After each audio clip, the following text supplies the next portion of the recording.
하나님의 말씀을 함께 나누겠습니다. 시편 18편입니다. 시편 18편 1절에서 15절까지 말씀을 제가 봉독해 드리겠습니다. 시편 18편 1절에서 15절까지입니다. 나의 힘이신 여호와여, 내가 주를 사랑하나이다. 여호와는 나의 반석이시요 나의 요새시요 나를 건지시는 이시요 나의 하나님이시요 내가 그 안에 피할 나의 바위시요 나의 방패시요 나의 구원의 뿌리시요 나의 산성이시로다. 내가 찬송받으실 여호와께 아뢰리니 내 원수들에게서 구원을 얻으리로다. 사망의 줄이 나를 얽고 불의의 창수가 나를 두렵게 하였으며 서울의 줄이 나를 두르고 사망의 올무가 내게 이르렀도다. 내가 환난 중에서 여호와께 아뢰며 나의 하나님께 부르짖었더니 그가 그의 성전에서 내 소리를 들으시며 그의 앞에서 나의 부르짖음이 그의 귀에 들렸도다. 이에 땅이 진동하고 산들의 터도 요동하였으니 그의 진노로 말미암음이로다. 그의 코에서 연기가 오르고 입에서 불이 나와 사람이여 그 불이 숯이 피었도다. 그가 또 하늘을 들이우시고 강림하시니 그의 발 아래는 어두캄캄하도다. 그룹을 타고 다니시며 바람 날개를 타고 높이 솟아오르셨도다. 그가 흑암을 그의 숨는 곳으로 삼으사 장막같이 자기를 두르게 하시며 곧 물의 흑암과 공중의 빽빽한 구름으로 그리하시도다. 그 앞에 광채로 말미암아 빽빽한 구름이 지나며 우박과 숯불이 내리도다. 여호와께서 하늘에서 우레 소리를 내시고 지존하신 이가 음성을 내시며 우박과 숯불을 내리시도다. 그의 화살을 날려 그들을 흩으시며 많은 번개로 그들을 깨뜨리셨도다. 이를 때에 여호와의 꾸지람과 콧김으로 말미암아 물밑이 드러나고 세상에 터가 나타났도다. 아멘. 설교 시작하면서 오늘도 퀴즈를 냅니다. 마음으로 맞추시면 그게 정답이 될 것입니다.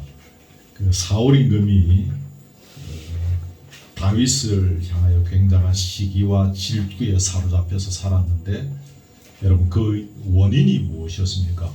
왜 사울이 다윗을 그렇게 시기하고 질투하고 그랬죠? 그 원인이 되는 사건이 뭡니까? 이게 첫 번째 퀴즈인데 여러분 마음으로 맞추십시오. 알지만 답 안 하실 겁니다. 그게 뭐죠? 다윗이 골리앗을 죽였거든요. 다윗이 골리앗을 쳐 죽이고 그것 때문에 백성들이 다윗을 막 이렇게 칭찬하고 막 그렇게 이제 다윗을 높이게 되죠. 이것을 본 사울이 이것을 차마 견딜 수 없어서 시기와 질투에 사로잡히게 되었습니다. 그래서 다윗을 죽이려고 혈안이 되었었는데 다윗이 사울을 피해 다녔던 세월이 여러분 찾아보니까 무려 14년 반 이상, 굉장히 긴 세월이죠, 그죠? 14년 반이 넘는 세월을 다윗이 사울을 피해서 도망을 다녔다. 근데 그 14년 반의 세월이 다윗에게는 한순간도 절체절명의 상황이 아닌 적이 없었을 것입니다. 사울 임금이 그가 동원할 수 있는 모든 군사력을 다 동원해서 당시의 관점에서 그렇게 다윗을 잡으러 다녔기 때문에 다윗은 언제 잡혀서 죽을는지 알 수 없는 시간을 14년 반을 보낸 거예요. 사람의 힘으로는 감당하기 어려운 그런 상황들입니다. 여러분 순서를 바꾸어서 오늘 4절 5절에 보면 그가 어떤 위기를 당했었는지 표현하고 있습니다. 여러분 눈으로 4절 5절에 한번 보십시오. 거기 보면 사망의 줄, 불의의 창수, 서울의 줄, 사망의 올무, 이런 표현들이 있죠. 불의의 창수라는 말은 홍수라는 겁니다. 아주 막 그냥 강하게 물어져서 온 세상을 파괴하는 홍수, 여러분 뭐 영상에서 여러분 보셨죠? 서울의 줄, 이 서울이라는 것은 하나님이 계시지 않는 곳이죠. 우리가 지옥으로 음부라고 흔히 알고 있는데 거기는 하나님이 계시지 않는 곳입니다. 그러니까 서울의 줄이라는 표현은 뭡니까? 마치 내가 하나님으로부터 버림받았다는 생각이 들 정도로 그 14년 반의 세월이 고통스러웠다는 것입니다. 올무라는 것은 여러분 아시죠? 사냥꾼이 올무, 덫 이런 것을 산에다가 딱 걸어놓고 거기에 한번 짐승들이 제대로 착 끌리면 절대로 벗어나지 못합니다. 이 말은 다윗에게 현실적으로 희망이 하나도 없는 세월 14년을 보냈다는 것입니다. 이렇게 보낸다고 뭐 답이 있느냐?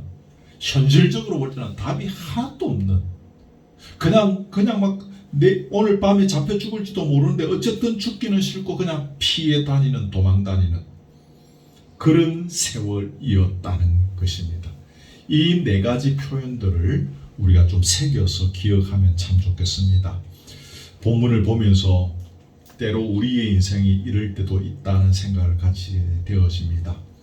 마치 지옥에 떨어진 것과 같은 그런 느낌, 여러분 받으신 적 있으십니까? 아마 혹 있을 수도 있을 것입니다. 예전에 제가 섬기던 교회의 담임 목사님이 이야기하시기를, 한때 너무 힘들어서 저녁에 잠을 청하면 아침에 눈을 뜨지 않을 수 있으면 좋겠다. 그냥 눈 감고 그대로 이제 죽었으면 좋겠다, 그 말이지.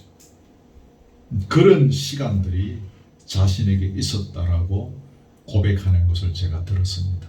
왜 힘들었는지는 제가 들었지만 뭐 이거 이 시간에 그거 다 이야기할 수는 없고, 그만큼 힘든 거예요.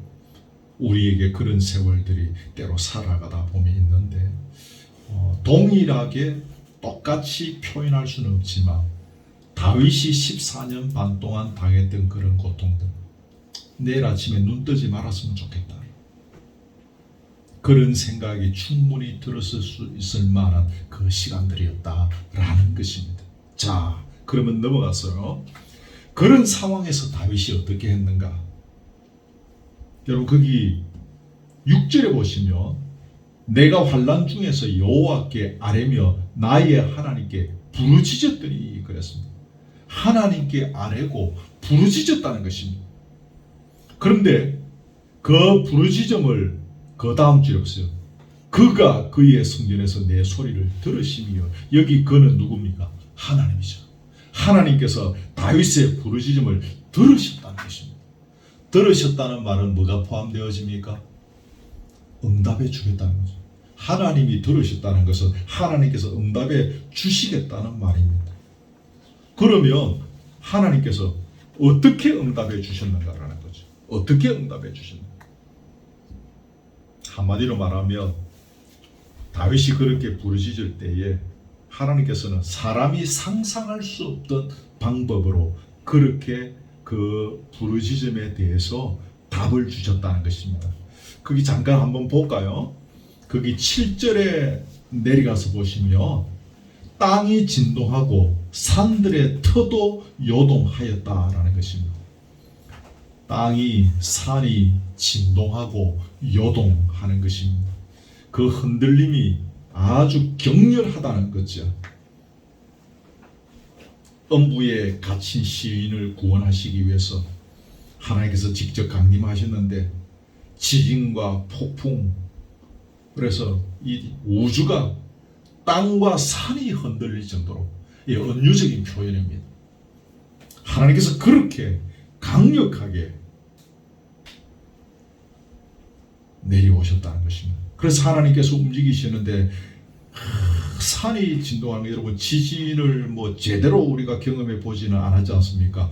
오래전에 그 포항 쪽에서 지진이 좀 제법 크게 났을 때 제가 초당동 살면서 그 이렇게 이제 그 살던 집이 이렇게 조금 흔들리고 천장이 막 흔들리는 시간들이 저에게 있었습니다.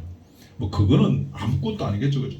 땅이 갈라지고 산들이 막 갈라지고 요동을 하고 그런 아주 강력한 모습으로 하나님께서 역사하시더라는 것입니다.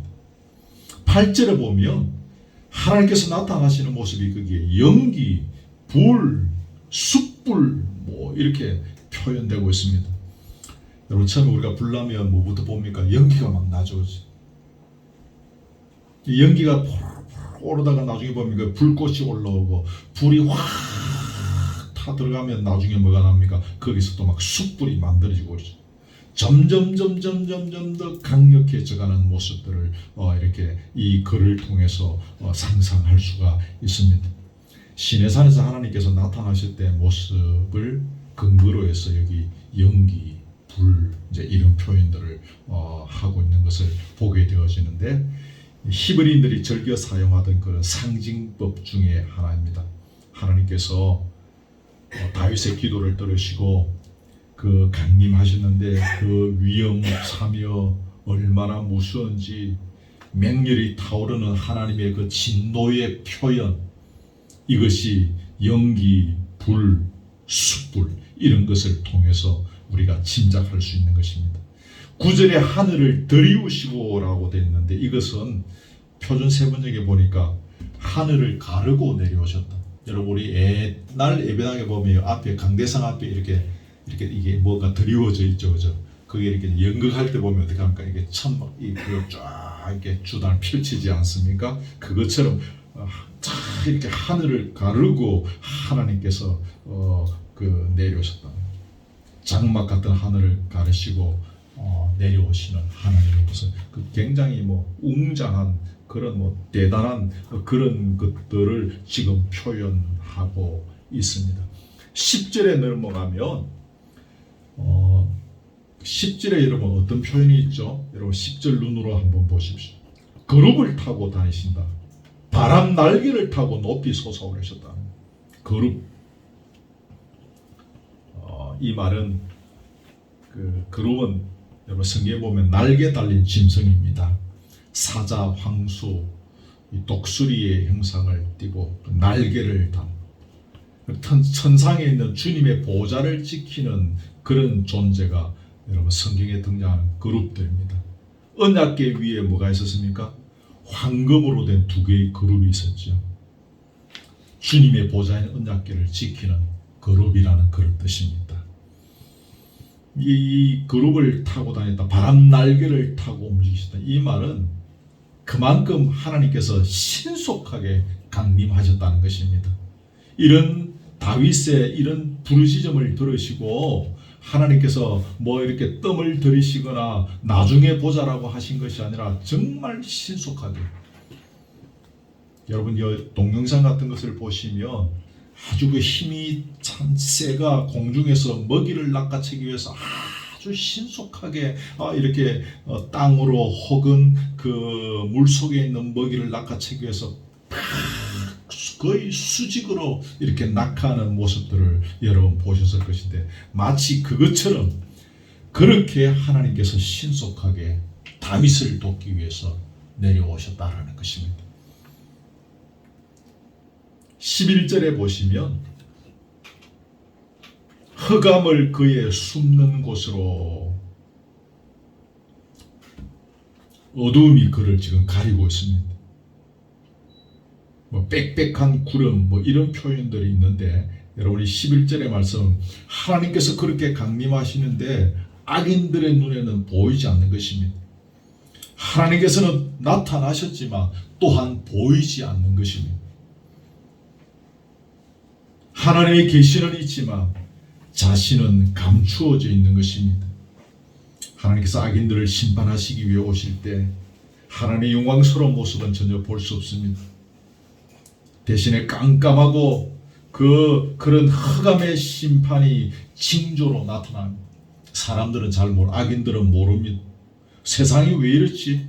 왜 갑자기 이렇게 빽빽한 어두움이, 빽빽한 구름이, 흑암이 이렇게 우리를 감싸고 있지? 그것밖에 모릅니다.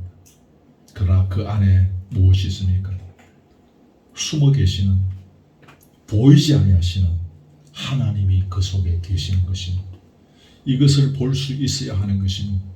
이 역사적 흐름을 통해서, 이 시대의 흐름을 통해서 우리는 숨어있는, 보이지 아니하는, 그러한 믿음의 눈을 갖고 있는 자들에게는 보이는 그 하나님, 우리가 그 하나님을 볼 수 있어야 하는 것이죠. 여러분 11절에서는 숨어 계시는, 나타나지 아니하시는 하나님이라면 11절에는 12절에는 나타나시는 하나님의 모습입니다. 12절에 보시면 광채라고 되죠. 광채. 성경에 보면 광채는 뭐 빛, 햇빛, 달빛, 별빛 이런 것들로 등장하는데 이것은 주님의 나타내심을 상징하는 단어입니다. 한편으로 숨어 계시지만 한편으로 나타나셔서 세상을 호령하시고 이 다윗의 당신의 사랑하는 백성의 기도를 들으시기 위해서 오신 주님의 모습입니다. 빠르게 좀 넘어갑니다.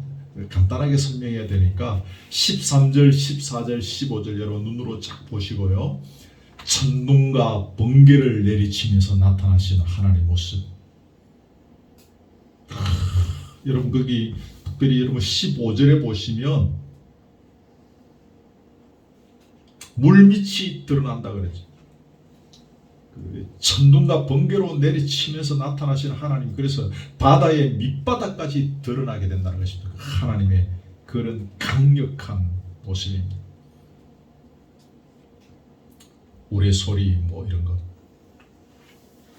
시내산에서 강림하실 때 구름, 번개, 뇌성, 우박 뭐 다 비슷비슷한 이런 것들을 통해서 하나님의 그런 강력한 강림의 모습, 다윗의 기도를 들으시기 위해서 역사하시기 위해서 내려오시는 모습들을 설명하고 있습니다. 14절에 보면 화살, 번개 이런 표현이 있죠. 보입니까? 번개, 화살. 하나님께서 원수들을 직접 공격하시는 것입니다. 화살로, 번개로 원수들을, 다윗을 공격하던 자들을 하나님께서 공격하시는 것입니다. 15절에 하나님께서 호령하심으로써 바다의 깊음이 드러나고, 아까 말씀드렸죠. 바다가 드러나고 땅의 기초가 벗겨지고, 하나님께서 이렇게 하시는 이유는 기도하는 다윗을, 고난 중에 있는 당신의 백성을 뭐 하시기 위해서요? 건져주시기 위해서. 16절에 여러분 잠깐 보시면 많은 16절 끝에 나를 건져내셨도다. 그런 절체절명의 위기 속에서 당신을 향하여 부르짖는 다윗을 건져주시기 위해서 이처럼 하나님께서 강력한 모습으로 완전히 막 땅이 뒤엎어지는, 바다가 여러분 얼마나 깊습니까? 깊은 곳은 여러분 바다가 엄청 깊지 않습니까? 그 바다의 밑바닥이 드러날 정도로 그렇게 강력한 모습으로 하나님께서 강림하셔서 자기를 건져주셨다는 것입니다. 그 위기에서 구원해 주셨다는 것입니다. 자, 다시 여러분 2절로 돌아가서 이런 하나님의 모습을 다윗이 유대 지형을 이렇게 본떠서 이렇게 묘사해서 언유적으로 7가지를 설명하고 있습니다. 하나님의 나의 2절에 보면 첫째가 뭡니까? 반석이라 그랬죠. 원어적으로 설명하며 우뚝 솟은 험한 바입니다. 우뚝 솟은 험한 바에 아주 가파르고 접근하기 어려운 매우 까다로운 그런 바위 있지 않습니까? 그죠? 그 바위를 잘 타는 짐승 중에 하나가 우리는 산양으로 알고 있죠. 산양은 막 웬만한 데는 가더라고요. 근데 아마 잘은 모르겠지만 산양조차 올라가기 어려운 그런 우뚝 솟은 험한 바위가 아닐까. 이것을 여기에서 반석이라고 합니다. 다윗이 이런 데 숨어서 사울의 추적을 피했는데 이런 곳에 숨어 있으면 적들이 함부로 못 쳐들어오는 거죠. 하나님께서 나의 반석이라는 말은 하나님께서 마치 그렇게 자기를 지켜주시다는 것입니다. 하나님께서 지켜주시는 그런 모습들이. 여러분, 이런 곳에 접근할 수 없다는 말을, 적이 접근할 수 없다는 말을 했는데, 적이 접근할 수 없다는 것은 아무리 나를 죽이려 해도 더 이상 덮칠 수 없는 한계선이 있다는 것입니다. 사울이 아무리 군사력을 다 동원해서 다윗을 죽이려고 한다 해도 그 한계가 있다는 거죠. 한계가. 저건 결코 이 선을 넘어설 수가 없다는 말입니다. 예를 들어서 한 번은 사울이 다윗을 거의 다 붙잡을 수 있는 상황이 되었을 때 무슨 일이 있었습니까? 갑자기 블레셋 군대가 국경을 넘어 쳐들어왔다는 정갈이 왔습니다. 그래서 급하게 사울이 군대를 돌려서 그 블레셋을 물리치러 돌아가 버립니다. 그래서 다윗은 살게 됐죠. 이게 그냥 일어난 것이잖아요. 왜 그때에 블레셋 군대가 쳐들어왔을까요?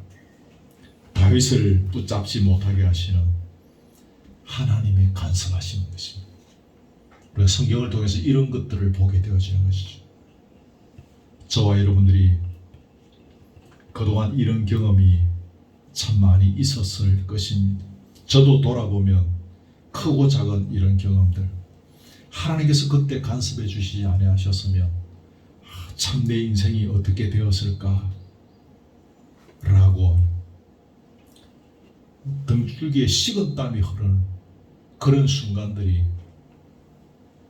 제법 많이 있었던 것 같습니다.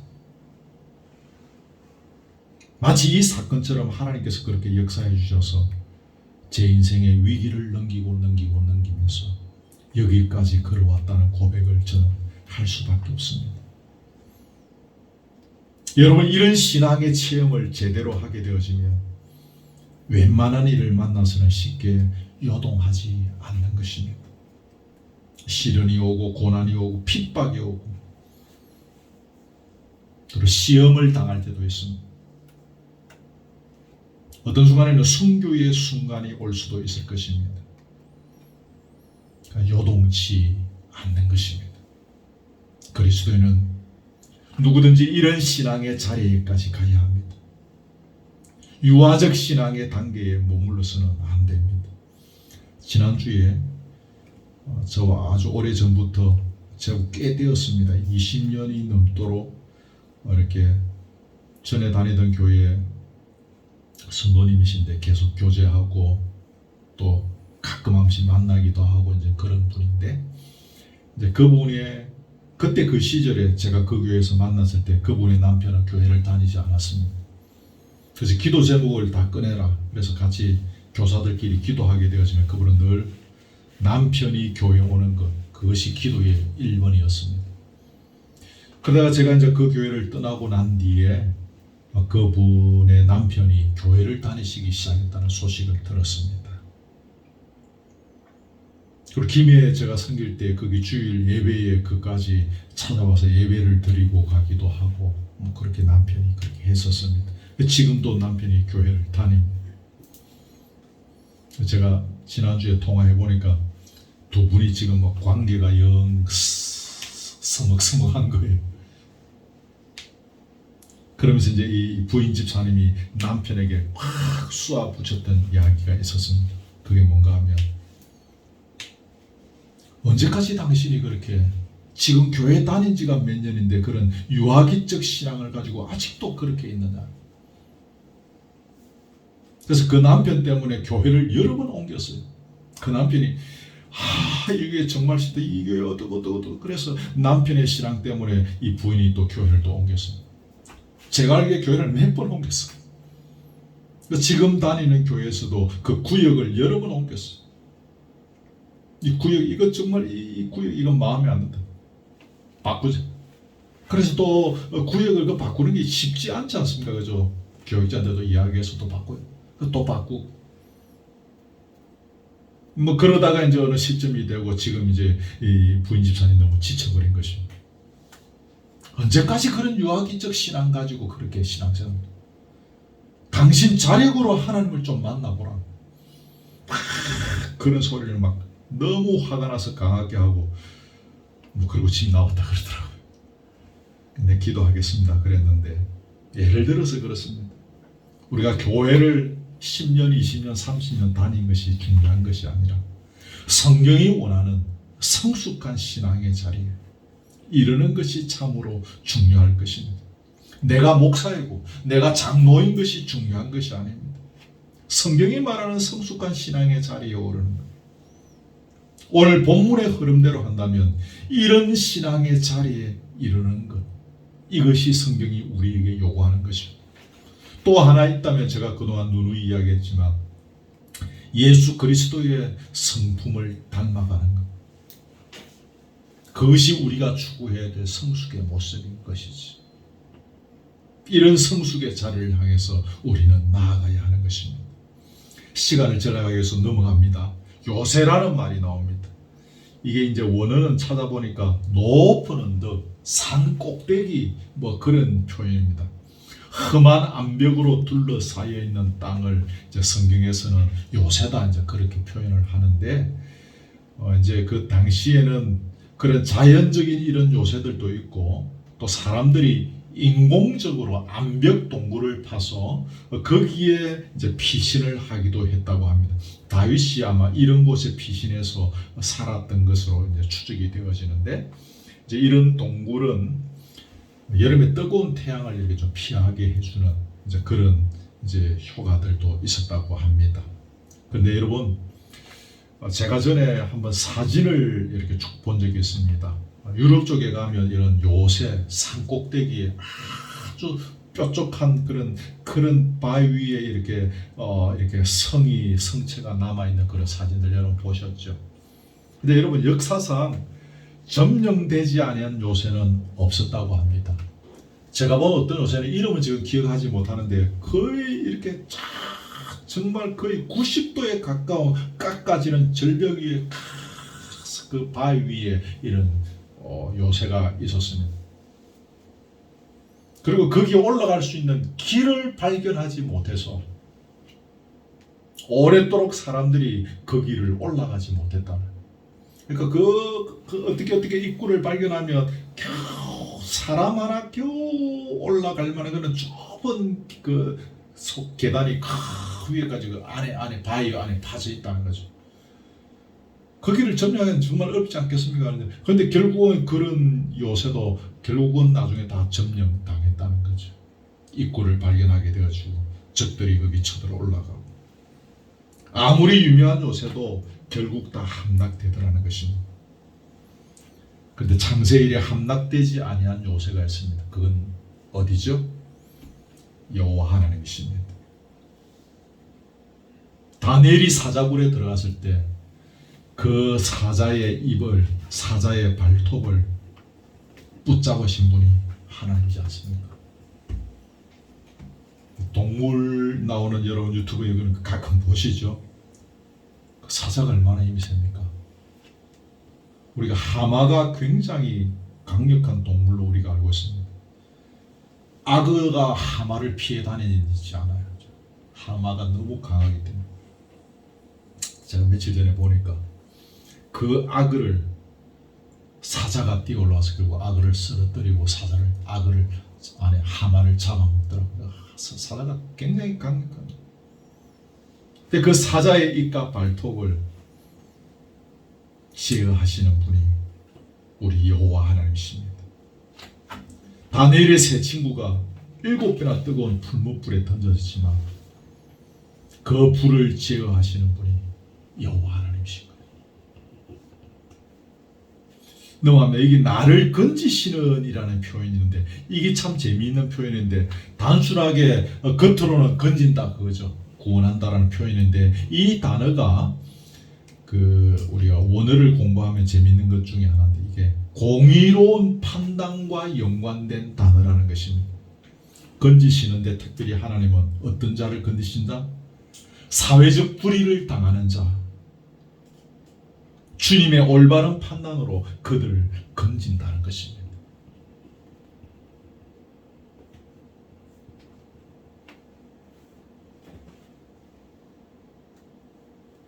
나의 하나님, 그 다음에 감당하기 어려운 시련과 역경을 만나게 될 때 고민하게 되죠. 과연 하나님 살아계신가? 여러분, 그런 고민 안 해보셨습니까? 그거는 한 번쯤은 해보셨죠. 과연 하나님 살아계신가? 근데 이 시인은 아까 말씀드린 역경의 이 세월들을 보내면서 나의 하나님이다라고 고백하고 있습니다. 왜 나의 하나님이라고 부르고 있습니까? 역경의 세월 보내면서 아까 사울을 피해서 도망다닌 14년 반 이상의 세월을 보내면서 역전의 드라마를 펼쳐나가시는 하나님의 능력, 하나님의 간섭하심을 경험했기 때문입니다. 경험했다라는 표현보다는 그런 경험을 안 해본 적이 없는 순간순간 하나님의 능력과 하나님의 간섭하심을 받으면서 그렇게 살아왔기 때문입니다. 그래서 시인은 나의 하나님이다. 나의 하나님. 아까 제가 예전에 다니는 교회 그 집사님 이야기했습니다만 나의 하나님을 우리가 만나야 하는 것입니다. 우리 교회의 하나님이기도 하지만 저와 여러분의 하나님이기도 하지만 나의 하나님을 만나야 합니다. 나의 하나님. 내 부모 따라서 천당 가는 거 아니죠. 나의 하나님을 내가 만나고 나의 하나님을 만나러 내가 천당 가는 것입니다.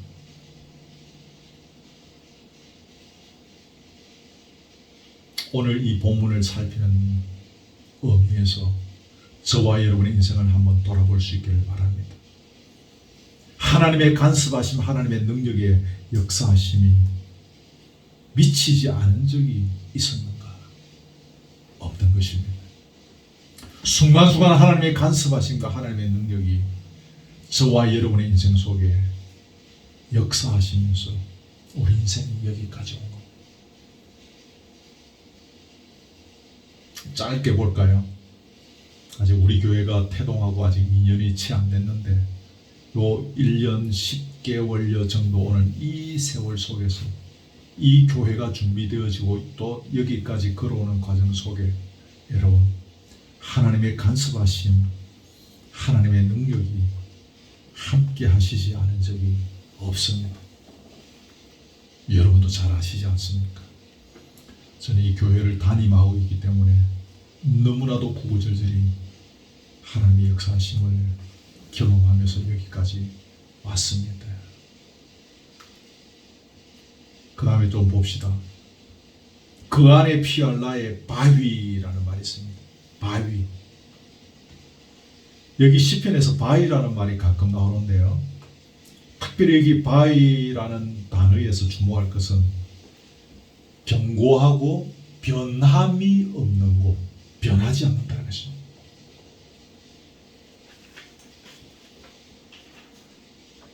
근동의 사막지대는 그 지대는 이렇게 지형이 잘 변한다는 것입니다. 바람이 오면 확 불거나 뭐 어떤 그런 기후 변화에 의해서 그 사막지대니까 지형이 좀 막 잘 변하겠죠, 그죠? 그런 이제 그 환경적 속에서 변하지 않는 것이 뭔가? 그게 뭔가는 바위라는 것입니다. 그 안에 피할 나의 빛이다. 다시 말하면 나의 하나님께서 나의 바위시라는 건 뭡니까? 하나님은 변하지 않으신다. 지난주 이야기죠. 사람은 유한한 사람은 변한다 그랬죠. 지난주 우리가 나왔죠. 하나님은 뭐요? 변하지 않으신다. 심지어 우리가 때로 하나님을 배반할 때도 있습니다. 하나님을 무시할 때도 있습니다. 그럴 때조차도 하나님은 당신의 백성들을 향하여 사랑이 변함이 없습니다.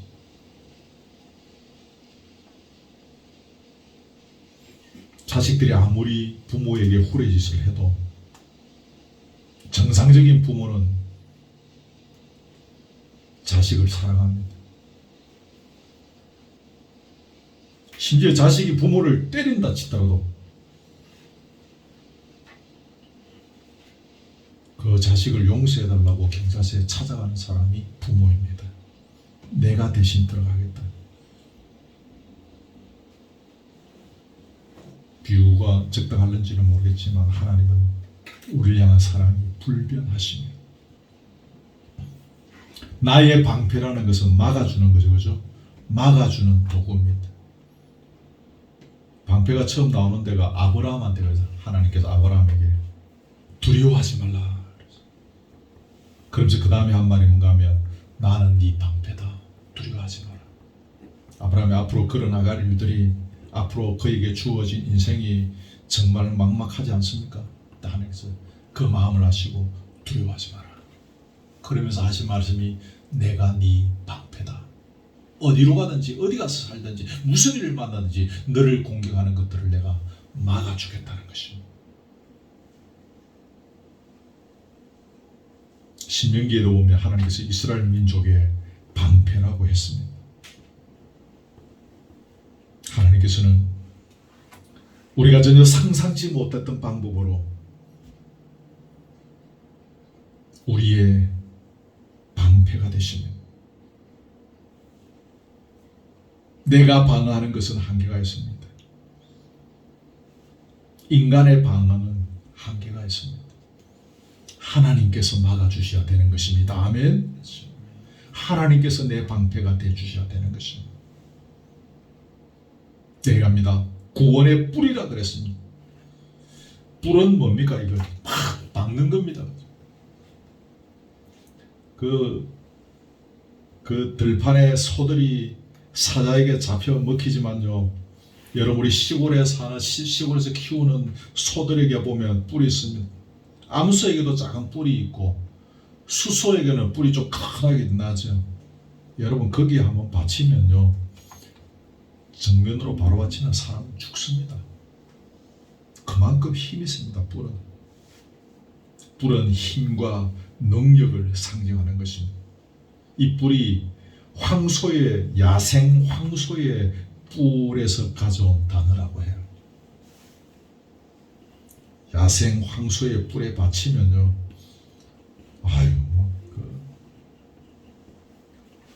뿔 달린 초식 동물들하고 사자가 싸울 때요, 사자가 그 짐승들의 뒤로 가서 공격하는, 왜? 앞으로 공격하면 뿔에 받쳐서 죽는다는 것을 지도 알기 때문에. 이 뿔이 얼마나 강력합니까? 지금까지 하나님께서 방패가 되어 주셨다면 이제는 하나님께서 우리의 뿔이 되셔서 적을 향하여 공격하는 것입니다. 산성 내려갑니다. 산 위에 쌓은 성이다 그 말이죠. 산 위에. 남한산성 아시죠? 행주산성, 동대산성 피하는 데입니다. 산 위에 성을 쌓아서 적들의 공격으로부터 피난하는 피난처가 되는 것입니다. 적들의 외적의 침입이 있을 때 피할 수 있는 곳이 바로 피난처였죠. 산성이란 말이 나의 피난처가 되시더라는 겁니다. 그래서 오늘 시인은 다시 1절로 넘어갑니다. 오늘 역어로 하고 있는데요. 나의 힘이신 여호와여 내가 주를 사랑하나이다. 요 같이 한번 읽을까요? 시작. 나의 힘이신 여호와여 내가 주를 사랑하나이다. 이 고백은 살아계신 하나님을 체험한 자만이 부를 수 있는 고백입니다.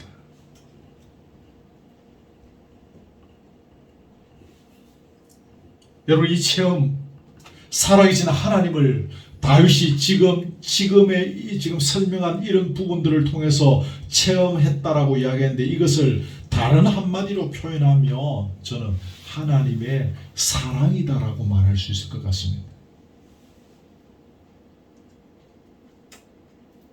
그래서 나를 향한 하나님의 사랑을 구구절절히 절감하게 되어지니까 나의 반응이 뭡니까?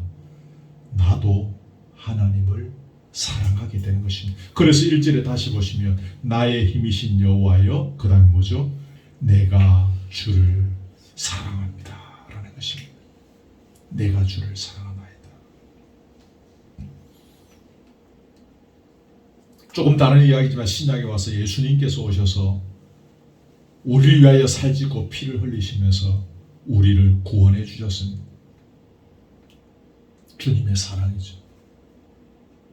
그 사랑을 구구절절히 절감하게 되어지면 나타난 우리의 반응이 무엇입니까? 나도 주님을 사랑합니다. 나도 주님을 사랑합니다.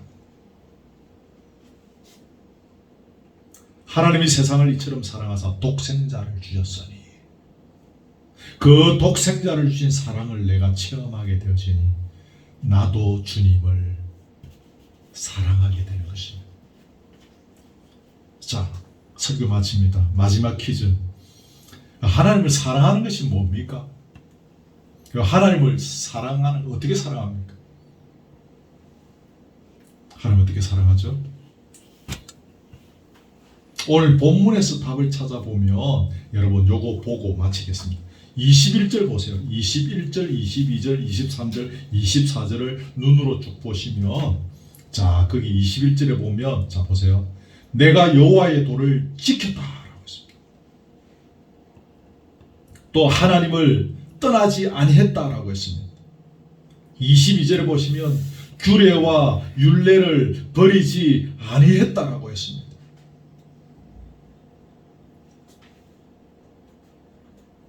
23절에 죄악에서 스스로 자신을 지켰다. 그래서 24절에 보면 그러므로 여호와께서 내 의를 따라 갚으셨다라는 것입니다.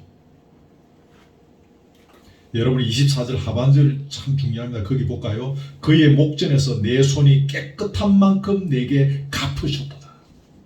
깨끗한 만큼 내게 갚으셨다는 것입니다. 이 아주 중요한 단어입니다. 우리 성경을 읽으면서 이런 부분들을 세세히 보셔야 됩니다. 그 고통 가운데 있었던, 차라리 죽는 것이 나을 것 같은 그 인생을 살았던 다윗을 부르짖을 때 이렇게 강력하게 역사하시면서 살려주셨던 그 하나님, 그런데 그 안에 보이지 않는 것이 있어. 그게 뭡니까? 내 손이 깨끗한 만큼 내게 갚으셨도다. 이런 대목들을 우리가 놓치지 말아야 하는 것입니다. 늘 아는 이야기지만 다윗은 바세바 범하고 또 바세바의 남편 우리아를 전장에 보내서 죽게 한 그런 참 결정적인 실수가 있었습니다만은 그 외에는 참 다윗이 신앙적으로 괜찮은 인물이었다는 것을 우리가 알 수 있습니다. 회개 철저히 하고 무릎 꿇고 주님을 사랑하고 그 주님의 사랑을 표현하는 것을 어떻게 했습니까? 여호와의 도를 지키는 것입니다. 규례와 율례를 지키는 것입니다. 죄악으로부터 자신을 지키는 것입니다.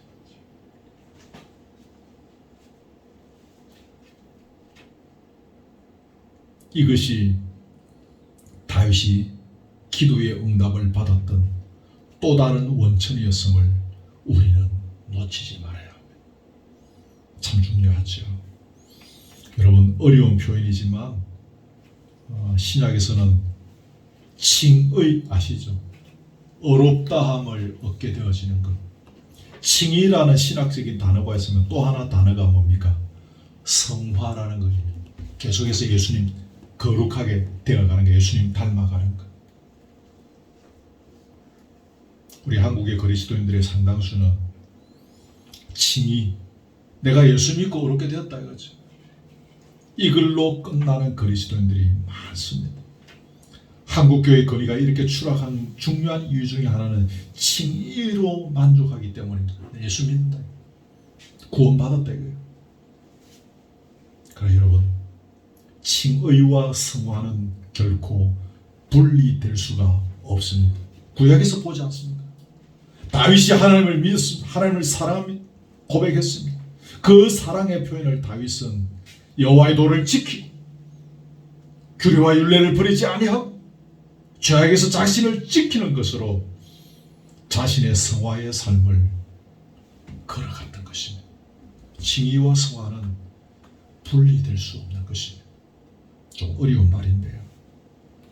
우리가 예수를 믿고 구원을 얻었다는 것은 곧 우리가 성화의 길을 열심히 걸어가야 하는 것임을, 또 그런 삶의 열매가 있어야 되는 것임을 우리가 잊지 말아야 됩니다. 오늘 본문에 그런 내용들도 다 있는데 시간상 다 설명하려니까 여러분 너무 또 지루할 것 같아서 제가 다 뺐습니다. 믿음은 열매로 나타나는 것입니다. 믿음은 열매로 나타나는 것입니다. 말씀을 맺습니다.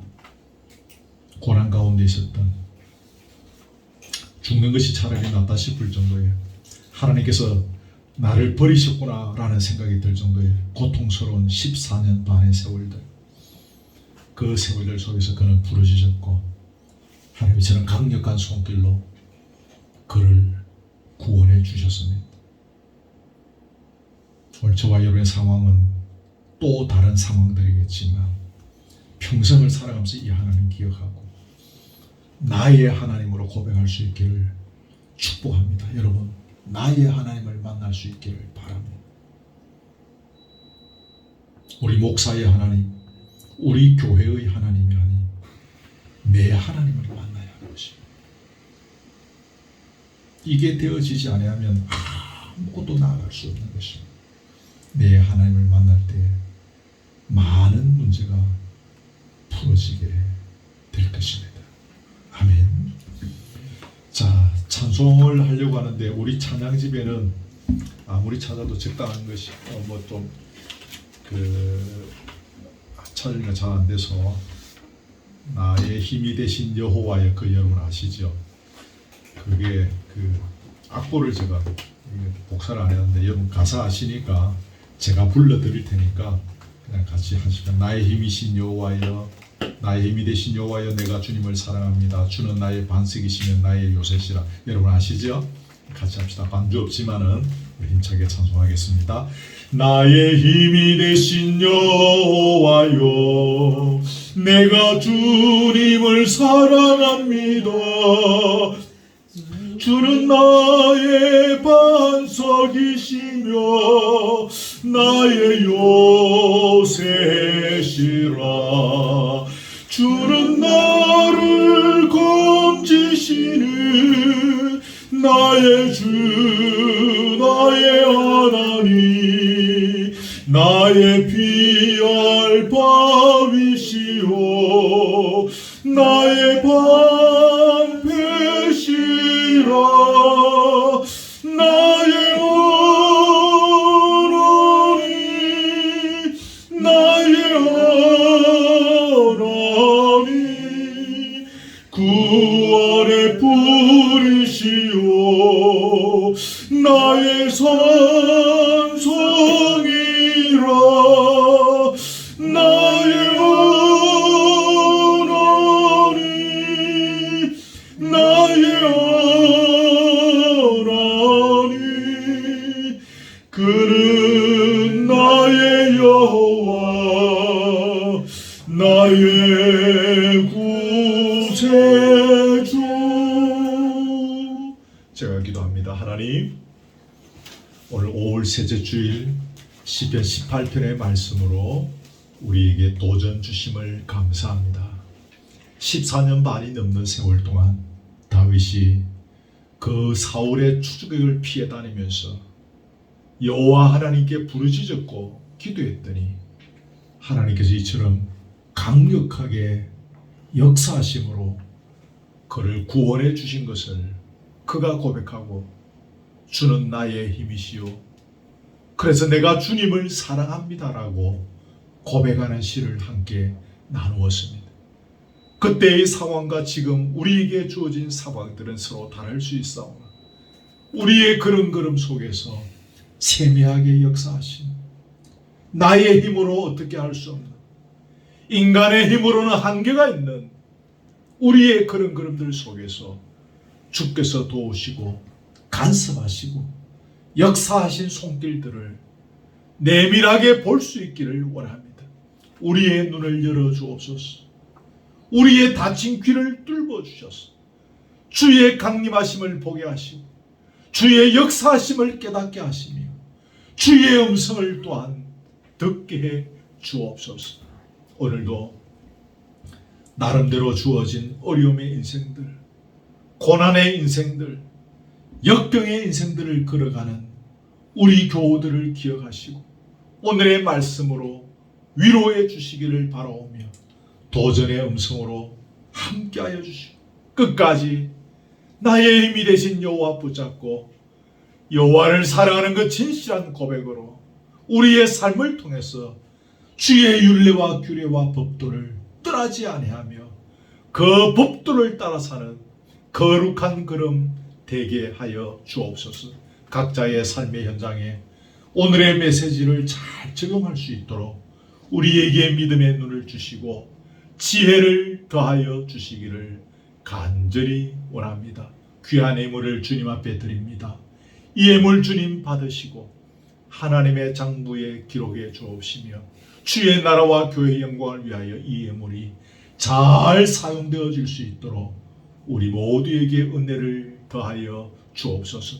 교제의 시간에 함께하여 주옵시며 먹고 마실 때 우리의 영과 육이 강건해지는 달이 심령의 평강을 얻는 자리 되게 하옵시며 저 출타하신 우리 장로님 내외도 기억하시고 마지막 여정들 잘 마감하고 또 건강하게 또 주어진 자리에 복귀할 수 있도록 끝까지 그 걸음걸음 속에 함께해 주시옵소서. 우리 교우들 이 또 한 주간 걸어갑니다. 어려운 인생의 걸음들일 것입니다. 각자의 삶의 현장에 간섭하시고 지혜도 주시고 믿음도 주시고 순간순간 하나님의 말씀으로 역사하시고 주의 능력의 손으로 또한 안수해 주심을 절감하며 걸어가는 그래서 승리의 세월이 되는 이 한 주간 되게 해 주시옵소서. 예수 그리스도의 은혜와 하나님의 사랑과 성령의 교통하심이 주는 나의 힘이시요 나의 반석이심을 나의 요새이심을 나의 피할 산성이심을 온몸으로 고백하며 그 주님을 사랑하기를 또한 고백하며 걸어가기를 원하는 사랑 우리 성도들 머리 위에 지금부터 영원토록 함께 있을지어다. 아멘.